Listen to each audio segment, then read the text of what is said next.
Wait, Stargate came out SG-1 like a couple years after the SG-1 movie? came out in 1997, and Yeah, the movie came out in 94. 94. That's right. Okay, Yeah. 2 years. Yeah, I auditioned for Sha're for the same character for the movie. You auditioned for the movie as I well. auditioned. I had a Isn't that callback. I interesting? went. I met Oh. the director. He was so cool. He was. I remember I went in and he sat on the floor in front of me. To I don't know. It was just like very humbling. Very took off the stress probably. Yeah, You know? Roland Emmerich. Yeah, he's Yeah. brilliant. He like sat on the floor. Like I felt like I was right at home in Tahiti. We all sit on the. It was very comfortable, comforting. It was and and he was so nice. I've even had dinner after I don't know what time, like with a group of friends, and Mm. him. I don't know if I had just shot. Yeah, probably before. Yeah, maybe before the series happened.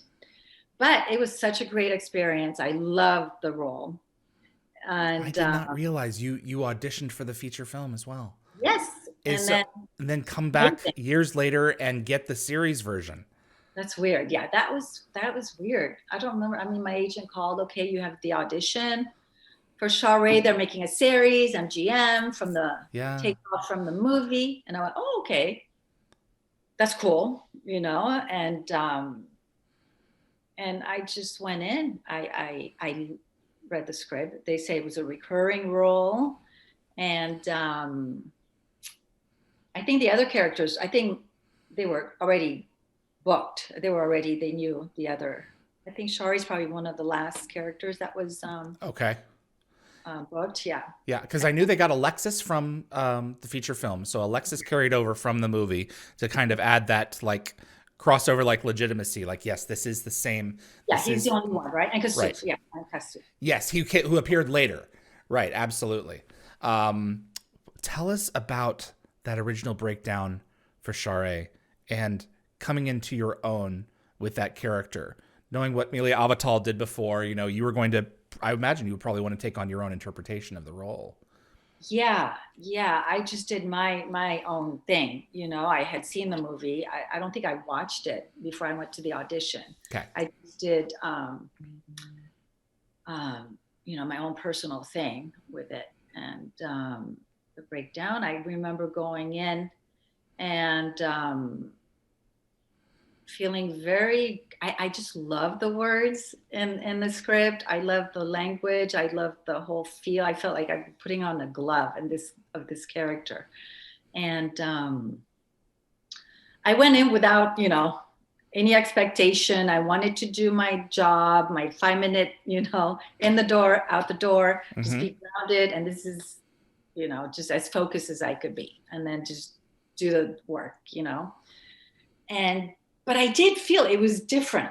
I felt very focused and grounded. And I remember this other girl in the audition was asking me, "Oh, how do you say this word? How do you pronounce this?" Like from the sides, I'm like, "Oh my God, just do like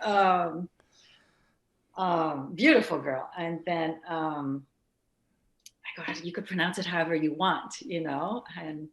And for me, it reminded me of kind of like the words in Tahiti, like the Tahitian language. A lot like my name, a lot of vowels. Right? Did I say like, it right? Vaitiare? but yes, Vaitiare. Okay. I had to reach out to Chris to Yeah. make sure. Oh, I know. I'm sad. He's like, Yeah. can we call you Vi? Can we say Vi? Okay, of But course. the Stargate language. I mean the Goa'uld, the ancient Egyptian. I mean, they really made a point to make sure that if we're gonna do this, we're gonna do this right.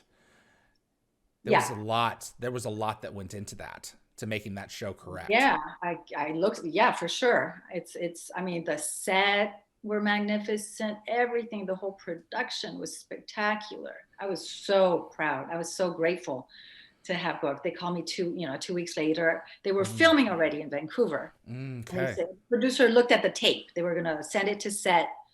I don't know how much I never know anything. I don't know as an actor, like you just send your tape and you forget about it. If they call, they call. If they don't, it's on to the next one.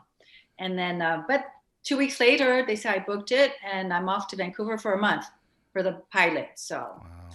I I was so excited, Oh very man. excited, very And you excited. knew that, at some point, because a lot of times they say, well, it's a recurring part. A lot of times I've heard actors say, well, they'll get that, they'll get you, they'll tell you that so they can get you for less money now. But in this particular case, legitimately, it's written so that she has to come back in some way.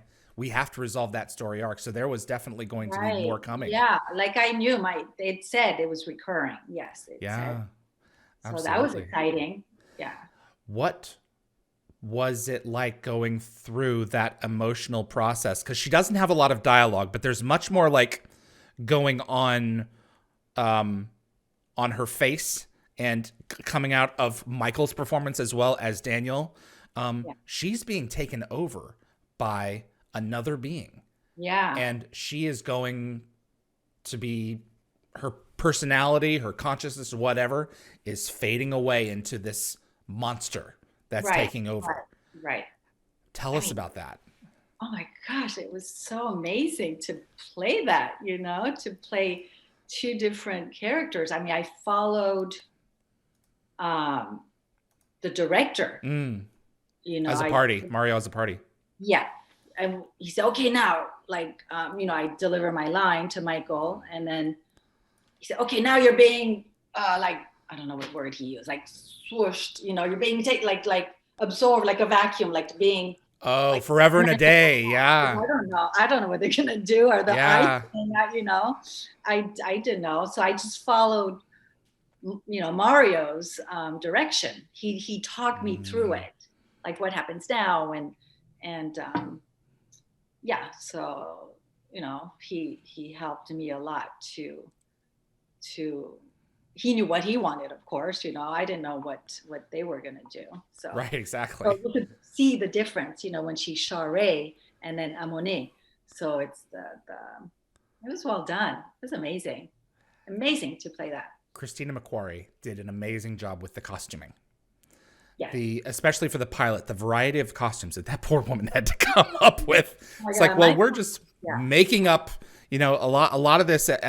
We're establishing the alien world. First of all, we have Egyptian mythology to base a lot of it on, and some of it, we just kind of have to go out there and design some stuff.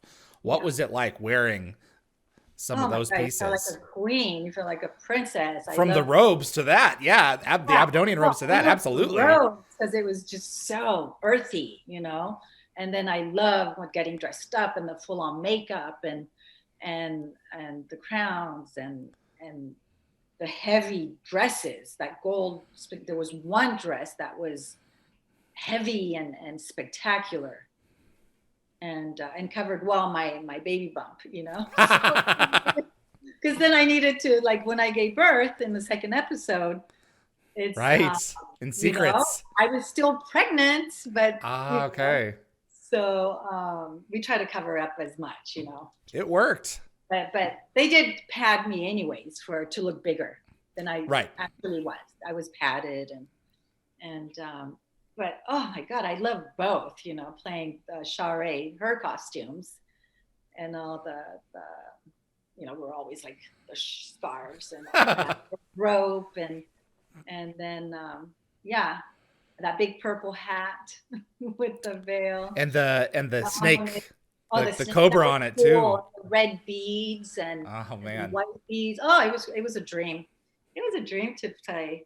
Thank you for watching this clip from Dial the Gate. If you enjoyed the video, please consider giving us a thumbs up with that like button. It will encourage the algorithm to show this to other Stargate fans. Also, please consider sending this to a fellow Stargate friend.